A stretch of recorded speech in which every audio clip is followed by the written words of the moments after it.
ಇದಕ್ಕೆ ಸರಿಪಡಿಸಬೇಕು ಅಂತ ನಿಶ್ಚಯ ಮಾಡಿದ. ವದಂ ಆಕಾಂಕ್ಷಮಾಣಂ ತಂ ಕೀಚಕಸ್ಯ ದುರಾತ್ಮನಃ ಆಕಾರೇಣೈವ ಭೀಮಂ ಸ ಪ್ರತ್ಯಷೇಧದ್ ಯುಧಿಷ್ಠಿರ.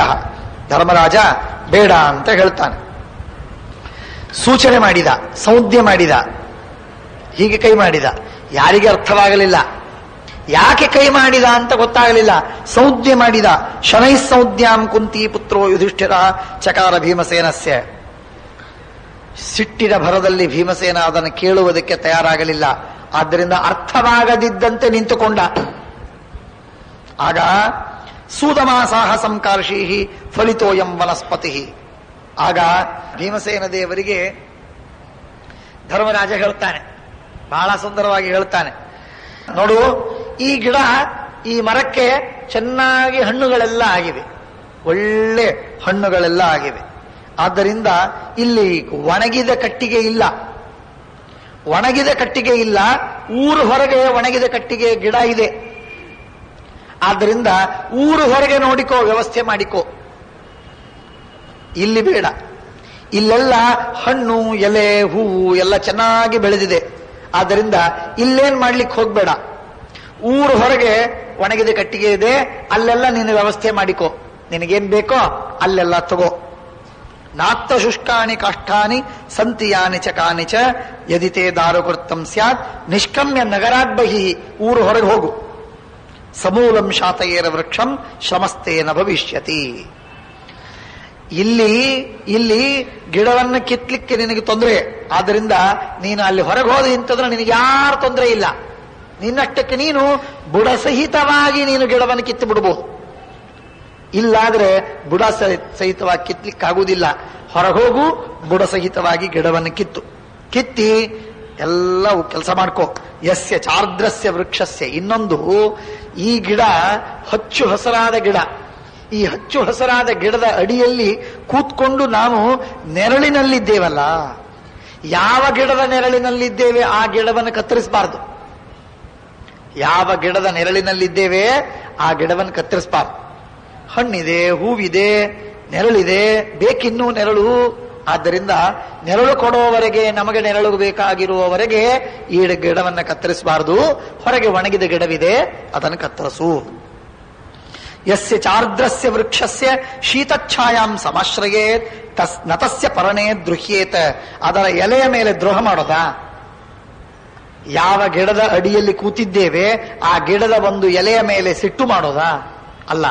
ಆದ್ದರಿಂದ ಬಿಟ್ಟು ಬಿಡು ಇದನ್ನ. ಪೂರ್ವವೃತ್ತ ಮನುಸ್ಮರನ್. ಅದು ಮಾಡಿದ ಉಪಕಾರವನ್ನು ಸ್ಮರಣೆ ಮಾಡಬೇಕು, ಬಿಟ್ಟು ಬಿಡಬೇಕು, ಉಪಾಯವಿಲ್ಲ. ಆದ್ದರಿಂದ ಸುಮ್ಮನಿರು. ನಕ್ರೋಧ ಕಾಲ ಸಮಯ. ಸಿಟ್ಟು ಮಾಡುವುದಕ್ಕೆ ಕಾಲವಲ್ಲ. ಅಂದ್ರೆ ಕಟ್ಟಿಗೆ ಇಲ್ಲ ಅಡಿಗೆ ಮಾಡ್ಲಿಕ್ಕೆ ಅಂತ ಸಿಟ್ಟು ಮಾಡಬೇಡ ಅಂತ ಅರ್ಥ. ಮೇಲ್ ನೋಡ್ಲಿಕ್ಕೆ ನಕ್ರೋಧ ಕಾಲ ಸಮಯ. ಸೂದಮ ಚಾಪಲಂ ಕೃತಾಹ. ಚಾಪಲಕ್ಕೆ ಒಳಗಾಗಬೇಡ, ಇಲ್ಲಿ ಸುಮ್ಮನಿರು, ಗಂಭೀರವಾಗಿರು, ಹೊರಗೋ. ಅಪೂರ್ಣೋಯಂ ದ್ವಿಪಕ್ಷೋನಃ ನೇರಂ ಬಲವತಾಂ ಬಹು. ಬಲಿಷ್ಠರಿಗೆ ದ್ವಿಪಕ್ಷೋಣವಾಗಿದೆ. ದ್ವಿಪಕ್ಷ ಎರಡು ರೆಕ್ಕೆ. ಎರಡು ರೆಕ್ಕೆ ಉಳ್ಳದ್ದು ಹಕ್ಕಿ. ಹಕ್ಕಿ ಇಲ್ಲದ್ದಿದು ಅಂತ ಮೇಲ್ ನೋಡ್ಲಿಕ್ಕೆ. ಅದರ ಅರ್ಥ ಏನು? ದ್ವಿಪಕ್ಷ, ಎರಡು ಪಕ್ಷ. ಪಕ್ಷ ಅಂದ್ರೆ 15 ದಿನ. 15 ದಿನದ 2 ಅಂದ್ರೆ 1 ತಿಂಗಳು. ಕೇವಲ 1 ತಿಂಗಳು ಕಮ್ಮಿ ಇದೆ. ಆದ್ದರಿಂದ ಕಾಯ್ಬೇಕು ನೀನು. ಇವು 15 ದಿನಗಳವರೆಗೆ, ಅರ್ಥಾತ್ 1 ತಿಂಗಳವರೆಗೆ ಕಾಯೋದು ಬಲಿಷ್ಠರಿಗೇನು ಸಮಸ್ಯೆ ಅಲ್ಲ. ನಿನ್ನಂತಹ ಬಲಿಷ್ಠರಿಗೆ ಕಾಯೋದು ದೊಡ್ಡದಲ್ಲ. ಆದ್ದರಿಂದ ಕಾಯಬೇಕು ಅಂತ ಹೇಳಿ ಸೂಚ್ಯವಾಗಿ 2 ಮಾತುಗಳನ್ನು ಆಡ್ತಾನೆ. ಗುಹ್ಯ ಭಾಷೆಯಿಂದ ಹೇಳ್ತಾನೆ. ಅಪೂರ್ಣೋಯಂ ದ್ವಿಪಕ್ಷೋನೋ ನೇದಂ ಬಲವತಾಂಬಹು ಅಥಾಂಗುಷ್ಟೇ ನಾಮ ಅವಮೃದ್ಧಾತ್ ಅಂಗುಷ್ಟಂ ತತ್ರ ಧರ್ಮರಾಟ್. ಇಷ್ಟು ಹೇಳಿದ್ರು ಭೀಮಸೇನ ದೇವರ ಸಿಟ್ಟು ಕಮ್ಮಿಯಾಗಿಲ್ಲ. ಆ ಗಿಡ ಎತ್ತಬೇಕು, ಕೀಚಕನ ತಲೆ ಮೇಲೆ ಹೆಟ್ಟಬೇಕು. ನಿಂತಿದ್ದಾರೆ. ಧರ್ಮರಾಜ ಹತ್ತಿರ ಹೋದ. ಯಾಕೋ ಹೊರಗೆ ಕಟ್ಟಿಗೆ ಇದೆಯೋ, ಹೋಗೋ ಹೇಳಿದ್ರೆ ಕೇಳ್ತಾ ಇಲ್ಲ. ಹತ್ತಿರ ಹೋದವನೇ ಹೋಗಿ ಅವನ ಹೆಬ್ಬಟ್ಟಿನ ಮೇಲೆ ತನ್ನ ಹೆಬ್ಬಟ್ಟನ್ನಿಟ್ಟು ಗಟ್ಟಿಯಾಗಿ ಒತ್ತುತ್ತಾನೆ. ಹೋಗ್ತೀಯೋ ಇಲ್ಲೋ, ಹೊರಗೋಗು. ಅಂಗುಷ್ಠಂ ಪರಿಮೃದ್ದನ್. ಗಟ್ಟಿಯಾಗಿ ಒತ್ತಿ ಅಥಂಗುಷ್ಟೇನ ಅವಮೃದ್ಧಾತ್ ಅಂಗುಷ್ಠಂ ತತ್ರ ಧರ್ಮರ. ಹೆಬ್ಬಟ್ಟಿನ ಮೇಲೆ ತನ್ನ ಹೆಬ್ಬಟ್ಟನ್ನಿಟ್ಟು ಒತ್ತಿ ಹೊರಗಡೆ ಹೋಗು, ಅಲ್ಲಿ ನೀನು ಕೆಲಸವನ್ನು ಮಾಡು, ಇಲ್ಲಿ ಬರಬೇಡ ಅಂತ ಹೇಳಿದ. ಇಂಗಿತಜ್ಞ, ಎಲ್ಲವನ್ನು ತಿಳ್ಕೊಂಡ ಭೀಮಸೇನ ದೇವರಿಗೆ ತನ್ನ ಸಿಟ್ಟನ್ನು ತೋರಿಸಿದ. ಇಷ್ಟು ಸಿಟ್ಟಿದೆ, ನಾನು ಕೊಲ್ಲುವವನಿದ್ದೇನೆ, ಧರ್ಮರಾಜ ಹುಷಾರ್, ನಿನ್ ಕೆಲಸ ನೀನು ಮಾಡು, ನನ್ನ ಕೆಲಸ ನಾನು ಮಾಡ್ತೀನಿ ಅಂತ ಭೀಮಸೇನ ದೇವರಿಗೆ ಹೇಳೋದಿತ್ತು. ಅಷ್ಟು ಹೇಳಿ ಭೀಮಸೇನ ದೇವರು ಹೊರಗೆ ಬಂದರು. ಅಹಂ ತ್ವನಪರಾಧ್ಯಂತಿ ಕೀಚಕೇನ ದುರಾತ್ಮನ ಪಶ್ಯತಸ್ತೆ ಮಹಾರಾಜ ಹತ ಪಾದೇನ ದಾಸಿವತ. ನಾನೇನೂ ತಪ್ಪು ಮಾಡಿಲ್ಲ, ಏನೂ ತಪ್ಪು ಮಾಡದೆ ನನ್ನನ್ನ ಕೆಳಗಾಕಿ ಮತ್ತೆ ತುಳಿದು ನನಗೆ ಪೀಡೆ ಕೊಟ್ಟಿದ್ದಾನೆ, ರಕ್ಷಣೆ ಮಾಡಿ. ಬಹಳ ಸುಂದರವಾಗಿದೆ, ಬಹಳ ಸುಂದರವಾಗಿದೆ. ದ್ರೌಪದಿ ದೇವಿ ಆ ಸಭೆಯ ಮಧ್ಯದಲ್ಲಿ ಯಾವ ರೀತಿಯಾಗಿ ಅಂಗಲಾಚಿ ಪ್ರಾರ್ಥನೆ ಮಾಡಿದ್ಲೋ, ಬೇಡಿಕೊಂಡ್ಲೋ, ಅದೇ ರೀತಿಯಾಗಿ ಇಲ್ಲೂ ಕೂಡ ಬೇಡಿಕೊಳ್ತಾಳೆ. ಅನೇಕ ಉಪದೇಶಗಳನ್ನು ಮಾಡ್ತಾಳೆ, ಹಿತವಾದ ಮಾತುಗಳನ್ನು ಹೇಳ್ತಾಳೆ. ಏನು ಹೇಳಿದ್ರೂ ಕೂಡ ಕೇಳುದಿಲ್ಲ. ನಯವ ಯಜ್ಞೈರ್ನವಾದಾನೈ ನಗರೋರು ಉಪಸೇವನಾತ್ ಪ್ರಾಪ್ನುವಂತೆ ತಥಾ ಧರ್ಮಂ ಯಥಾ ಕಾರ್ಯಾನುಪಾಲನ. ಎಷ್ಟು ಯಜ್ಞ ಮಾಡಿದ್ರಿ, ಎಷ್ಟು ದಾನ ಮಾಡಿದ್ರಿ, ಏನು ಅದೆಲ್ಲ ಮಹತ್ವದ್ದಲ್ಲ. ಮಾಡಬೇಕಾದ ಕರ್ತವ್ಯವನ್ನ, ರಕ್ಷಣೆ ಮಾಡಬೇಕಾದ ಕರ್ತವ್ಯವನ್ನು ನೀನು ಪಾಲನ ಮಾಡಿದರೆ ನೀವು ಮಾಡಿದ ಧರ್ಮಗಳಿಗೆ ಬೆಲೆ, ಇಲ್ಲದೆ ಇದ್ರೆ ಏನು ಬೆಲೆ ಇಲ್ಲ ಅಂತ ಹೇಳಿ ಬೈತಾಳೆ. ಕಲ್ಯಾಣಕಾರಿ ಕಲ್ಯಾಣಂ ಪಾಪಕಾರಿ ಚ ಪಾಪಕಂ. ಇಷ್ಟೆಲ್ಲ ಆದ ಮೇಲೆ ಬೇಡಿಕೊಳ್ತಾಳೆ, ನನ್ನನ್ನು ಕಾಪಾಡಿ ರಕ್ಷಿಸಿ, ಕೀಚಕನಿಗೆ ಶಾಸನೆ ಮಾಡಿ ಅಂತ ಹೇಳಿದರೆ, ಅಶಕ್ತ ಕೀಚಕಂ ತತ್ರ ಶಾಸಿತಂ ಬಲದರ್ಪಿತಂ. ಉನ್ಮತ್ತನಾಗಿರುವಂತಹ ಕೀಚಕನನ್ನ ಶಾಸನ ಮಾಡುವುದಕ್ಕೆ ಅಸಮರ್ಥನಾಗಿರುವಂತಹ ಆ ವಿರಾಟರಾಜ ಅವನು ದುರ್ಬಲನಾಗಿದ್ದಾನೆ. ವಿರಾಟರಾಜ ಸೂತಂತು ಸಾಂತ್ವೇನ ಇವನ್ಯವಾರಯತ್. ಸೂತನಿಗೆ ಕೀಚಕನಿಗೆ ಹೇಳ್ತಾನೆ, ಕೀಚಕ ಬೇಡ, ಹೋಗಿಬಿಡು, ಬರಬೇಡ, ಇರಬೇಡ, ಮೆತ್ತಗೆ ಹೇಳ್ತಾ. ದಮ್ಮೇ ಇಲ್ಲ, ಶಕ್ತಿನೇ ಇಲ್ಲ, ದುರ್ಬಲ, ಹೇಡಿ, ಮಹಾಪರಾಕ್ರಮಿ, ಬಲಿಷ್ಠನಾಗಿದ್ದಾನೆ ಆ ಕೀಚಕ. ಹಾಗಾಗಿ ಅವನ ಎದುರಲ್ಲಿ ಮಾತಾಡಲಿಕ್ಕೆ ಸಾಧ್ಯವಿಲ್ಲ. ನಾಪರಾಧಾನುರೂಪೇಣ ದಂಡೇನ ಪ್ರತಿಪಾದಿತಂ. ಅಪರಾಧಕ್ಕನುಗುಣವಾಗಿ ದಂಡವನ್ನು ಮಾಡಿ ಅವನಿಗೆ ಬುದ್ಧಿ ಕಲಿಸಬೇಕಾಗಿತ್ತು ದ್ರೌಪದಿಯ ಅಪೇಕ್ಷೆ. ಅದರ ತಕ್ಕಂತೆ ಆಗಲಿಲ್ಲ. ಹಾಗಾಗಿ ಬಹಳ ಬೇಸತ್ತಿದ್ದಾಳೆ. ಧರ್ಮಜ್ಞ ವ್ಯವಹಾರಾಣಂ ಕೀಚಕೆ ಕೃತಕಿಲ್ಬಿಷೆ ಪುನಃ ಪ್ರೋವಾಚ ರಾಜಾನಂ ಸ್ಮರಂತಿ ಧರ್ಮಮುತ್ತಮಂ. ಹೇಳ್ತಾಳೆ, ರಾಜಾನವರ್ತನ ಪರಾನ್ ಕೀಚಕಂಚ ಕೃತಾಗಸಂ ನ ಸಾಮ ಫಲತೆ ದುಷ್ಟೇ ತೇ ದಂಡ ಪ್ರಯುಜ್ಯತೆ. ದುಷ್ಟನಾದ ವ್ಯಕ್ತಿಗೆ ಸಾಮದಿಂದ ಎಂದೆಂದಿಗೂ ಉತ್ತರವನ್ನ ಹೇಳಲಿಕ್ಕೆ ಸಾಧ್ಯವಿಲ್ಲ, ಅವನಿಗೆ ಸರಿಪಡಿಸುವುದು ಸಾಧ್ಯವಿಲ್ಲ. ದುಷ್ಟ ನೀಚ, ಅವನಿಗೆ ಚೆನ್ನಾಗಿ ಶಾಸನ ಮಾಡಬೇಕು, ಅಂದಾಗಲೇ ಅವನ ದಾರಿಗೆ ಬರ್ತಾನೆ. ವಿರಾಟ ಇಷ್ಟು ಮೆತ್ತಗಿನ ಮಾತಿನಿಂದ ಅವನಿಗೆ ಎಂದಾದರೂ ಬುದ್ಧಿ ಬಂದೀತಾ? ಸಾಧ್ಯವಿಲ್ಲ. ದುಷ್ಟೇ ದಂಡ ಪ್ರಯುಜ್ಯತೆ ಅದಂಡ್ಯಾನ್ ದಂಡೆಯನ್ ರಾಜ ದಂಡಾಂಶ್ಚ ಚೈವಾಪ್ಯದಂಡಯನ್. ಯಾರಿಗೆ ದಂಡಿಸಬೇಕೋ ಅವರನ್ನು ಬಿಟ್ಟು ಬಿಡೋದು, ಅವರಿಗೇನು ದಂಡನ ಮಾಡಿದಿರುವುದು. ಯಾರಿಗೆ ದಂಡನ ಮಾಡಬಾರದೋ ಅವರಿಗೆ ದಂಡನವನ್ನು ಮಾಡು. ಈ ತರಹ ಮಾಡುವಂತಹ ರಾಜ ಆ ದಂಡ್ಯರ ಪಾಪಗಳೆಲ್ಲವನ್ನು ಪಡಿತಾನೆ, ಅದಂಡರಿಗೆಲ್ಲ ತನ್ನ ಪುಣ್ಯವನ್ನು ಕೊಟ್ಟು ಬಿಡ್ತಾನೆ. ಹಾಗಾಗಿ ಅವನು ಮಹಾ ದುಃಖ ಭಾಗಿಯಾಗ್ತಾನೆ.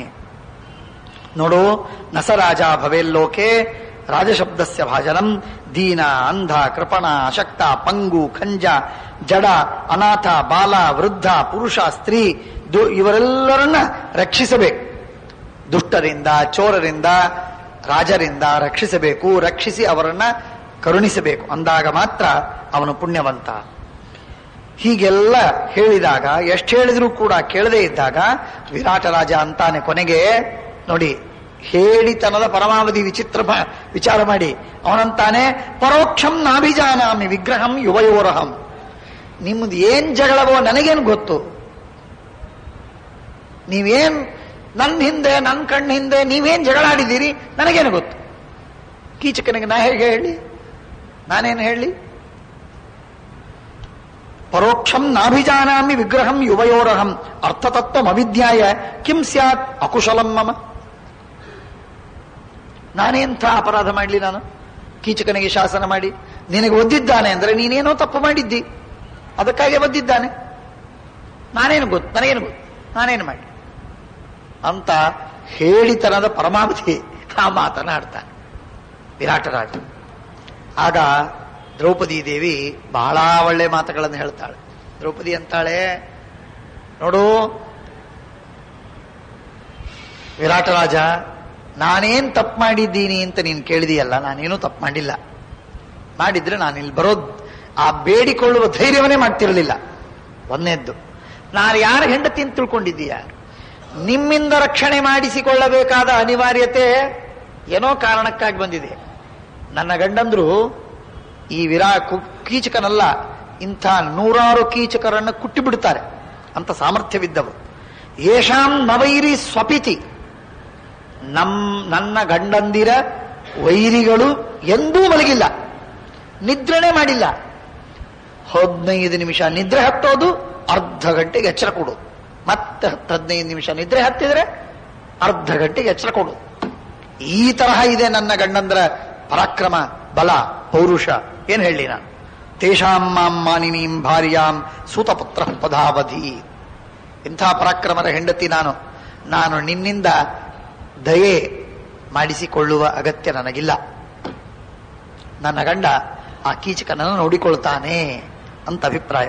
ನಿನ್ನ ಕರ್ತವ್ಯವನ್ನು ಮಾಡೋದಕ್ಕೆ ನಾನು ನಿನಗೆ ಬಂದಿದ್ದೇನೆ, ಹೇಳಿದ್ದೇನೆ ಹೊರತು ನನಗೆ ನಿನ್ನ ದಯೆ ಬೇಕಾಗಿಲ್ಲ.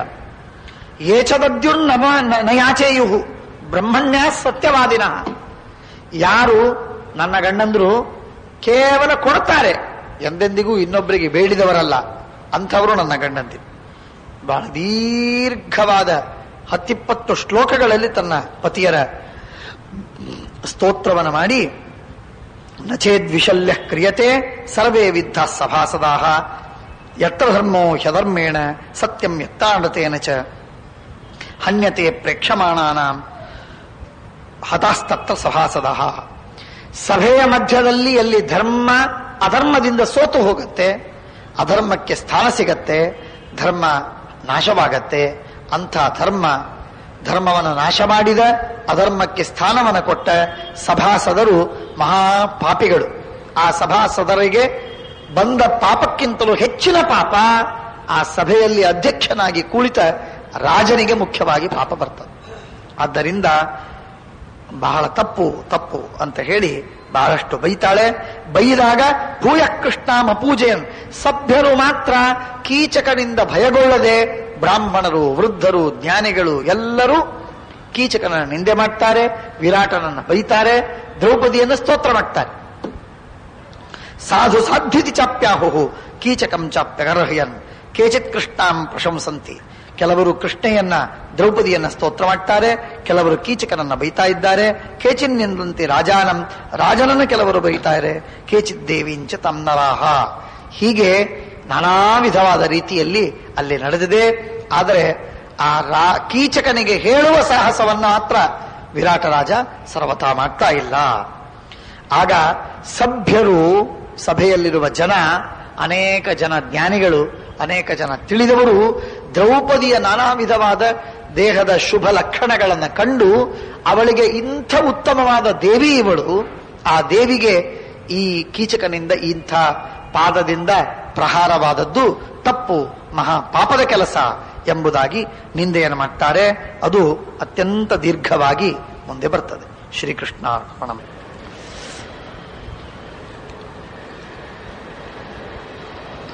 ಶ್ರೀಮದ್ ಮಹಾಭಾರತದಲ್ಲಿ ಭೀಮಸೇನ, ಅರ್ಜುನ, ಧರ್ಮರಾಜ, ನಕುಲ ಸಹದೇವರು ದ್ರೌಪದಿ ಸಮೇತರಾಗಿ ವಿರಾಟರಾಜನ ಪಟ್ಟಣಕ್ಕೆ ಬಂದಿದ್ದಾರೆ. ವಿರಾಟರಾಜನ ಮಡದಿ ಸುದೇಶ್ನೆ, ಅವಳ ಹತ್ತಿರ ದ್ರೌಪದಿ ದೇವಿ ಸೇವೆ ಮಾಡ್ತಾ ಇದ್ದಾಳೆ. ಕೈಂಕರ್ಯವನ್ನ ಮಾಡ್ತಾ ಇರುವ ಸಂದರ್ಭದಲ್ಲಿ ದುರುಳ ಕೀಚಕ ಬಂದ.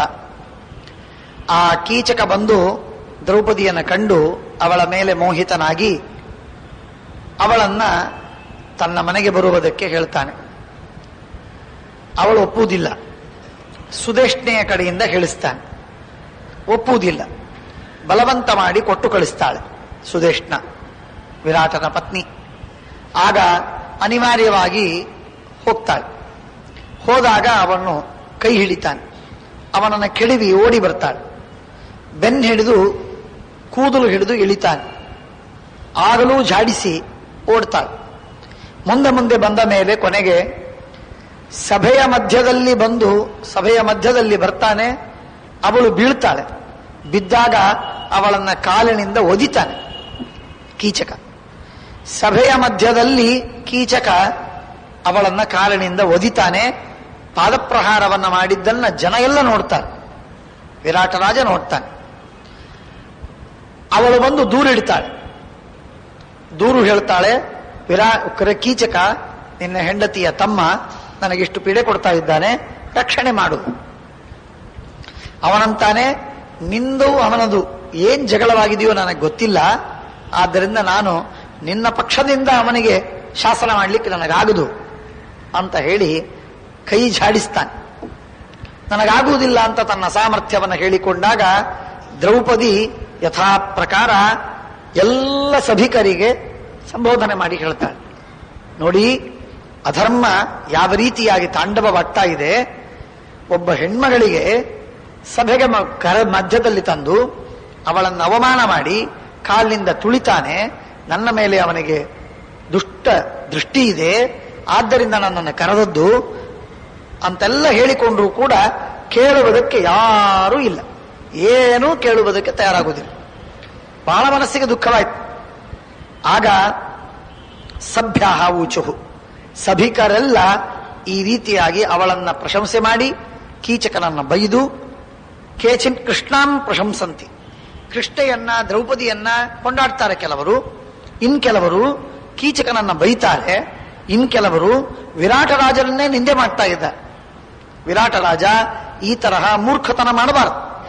ದ್ರೌಪದಿಗೆ ಈ ತರ ಇಷ್ಟು ಪೀಡೆ ಆಗ್ತಾ ಇರುವಾಗ, ಕುಲೀನಳಾದಂತಹ ಒಬ್ಬ ಸ್ತ್ರೀ, ಸಾಧ್ವಿಯಾದಂತಹ ಪತಿವ್ರತೆಗೆ ಇಷ್ಟು ತೊಂದರೆ ಆಗ್ತಾ ಇರುವಾಗ ಹೀಗೆ ಮಾಡಬಾರದು ಅಂತ ಹೇಳಿ ಕೆಲವರು ಬೈತಾರೆ. ಕೇಚಿತ್ ದೇವೀಂಚ ತಾಂ ನರಾಹ, ಆ ಸುದೇಷ್ಣೆ ಯಾರು ಆ ಕೀಚಕನ ಮನೆಗೆ ಕೊಟ್ಟು ಕಳಿಸಿದ್ಲೋ ಆ ಸುದೇಷ್ಣೆಯನ್ನ ನಿಂದೆ ಮಾಡ್ತಾರೆ ಕೆಲವರು. ಹೀಗೆ ಅನೇಕ ತರಹದ ಜನ ತಮ್ಮ ತಮ್ಮ ಮನಸ್ಸಿಗೆ ಬಂದಂತೆ ಮಾತಾಡ್ತಾ ಇದ್ದಾರೆ. ಆದರೆ ಎಲ್ಲರೂ ದ್ರೌಪದಿಗೆ ಆದದ್ದು ಅನ್ಯಾಯ ಅಂತ ಏಕಕಂಠದಿಂದ ಎಲ್ಲರೂ ಸಾರ್ತಾ ಇದ್ದಾರೆ. ಯಸ್ಯೇಯಂ ಚಾರೋ ಸರ್ವಾಂಗಿ ಭಾರ್ಯಾ ಸ್ಯಾದ್ ಆಯತೆ ಕ್ಷಣ ಪರೋ ಲಾಭಶ್ಚ ತಸ್ಯ ಸ್ಯಾದ್ ನ ಶೋಚೇತ್ ಕದಾಚನ.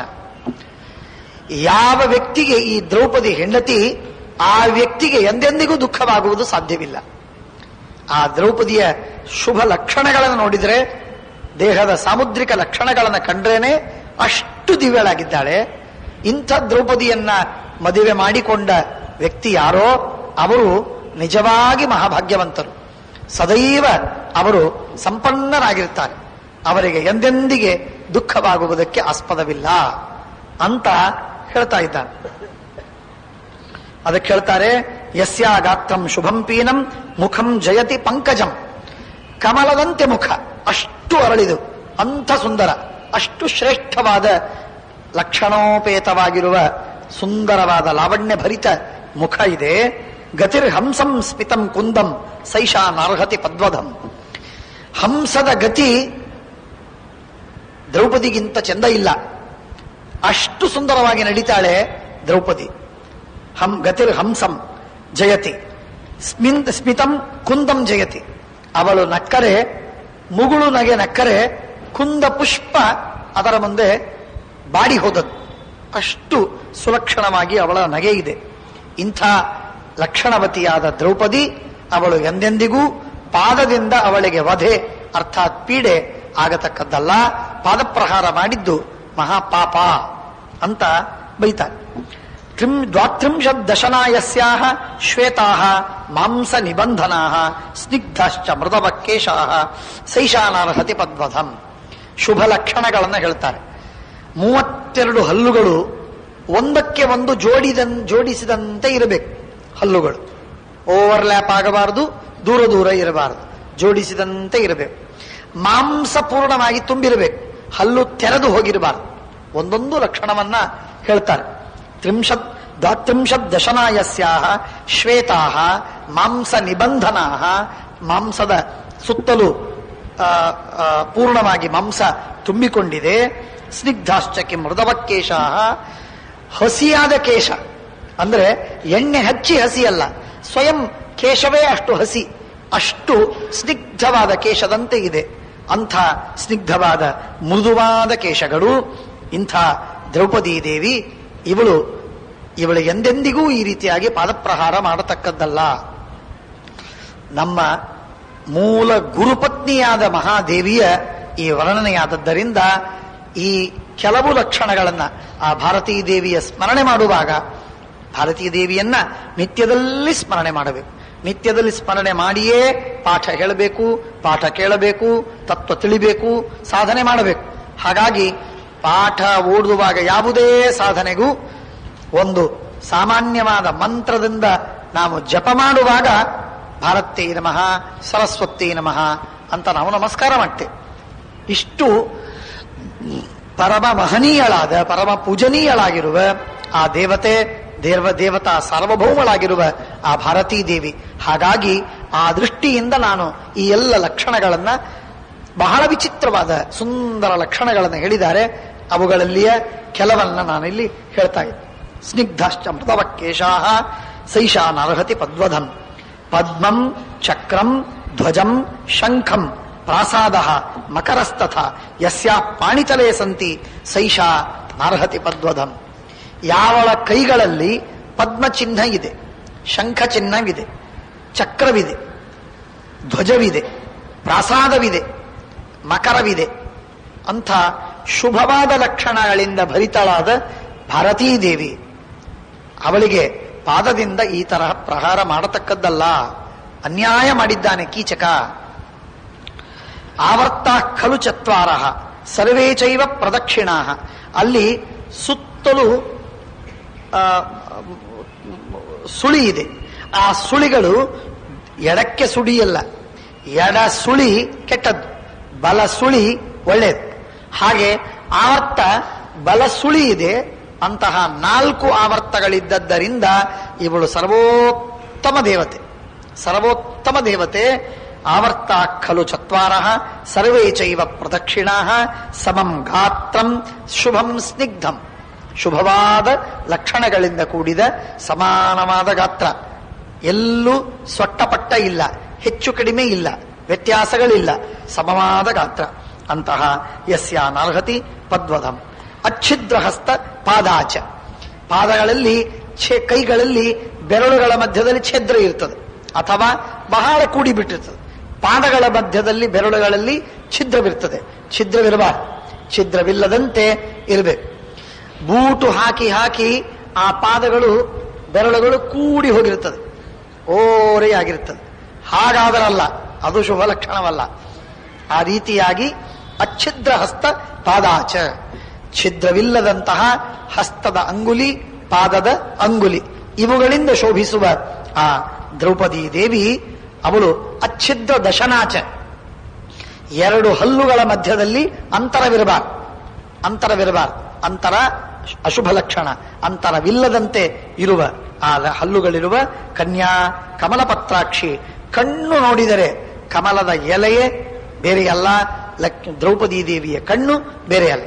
ಅಷ್ಟು ಮನೋಹರ, ಅಷ್ಟು ಸುಂದರವಾದಂತಹ ಆ ಲಕ್ಷ್ಮ ದ್ರೌಪದಿ ದೇವಿ ಅವಳು ಸೇಯಂ ಕಥಮರ್ಹತಿ ಪದ್ವಧಂ. ಸೇಯಂ ಲಕ್ಷಣ ಸಂಪನ್ನ. ಇಂಥ ಉತ್ತಮವಾದ ಸರ್ವೋತ್ತಮ ಲಕ್ಷಣಗಳು. ಸರ್ವೋತ್ತಮ ಅಂದ್ರೆ ಏನು? ಸಾಮಾನ್ಯವಾಗಿ ಸರ್ವೋತ್ತಮವ ಅಲ್ಲ, ನಿಜವಾಗಿಯೂ ಸರ್ವೋತ್ತಮವಾದ ಲಕ್ಷಣಗಳು.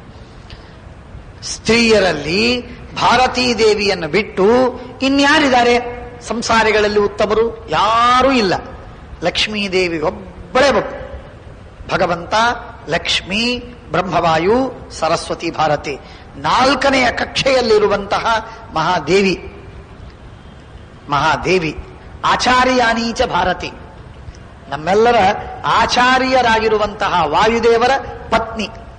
ಹಾಗಾಗಿ ಅತೀ ಗೌರವದಿಂದ, ಅತ್ಯಂತ ವಿಶ್ವಾಸ ಭಕ್ತಿಗಳಿಂದ ಭವತಿ ಯದನುಭಾವಾತ್ ಏಳಮೂಕೋಪಿ ವಾಗ್ಮಿ ಜಡಮತಿರಪಿ ಜಂತು ಜಾಯತೆ ಪ್ರಾಜ್ಞಮೌಲಿ ಸಕಲವಚನ ಚೇತೋ ದೇವತಾ ಭಾರತೀ ಸಾ ಮಮ ವಚಸಿ ನಿಧತ್ತಾಂ ಸನ್ನಿಧಿಂ ಮಾನಸೇಚ.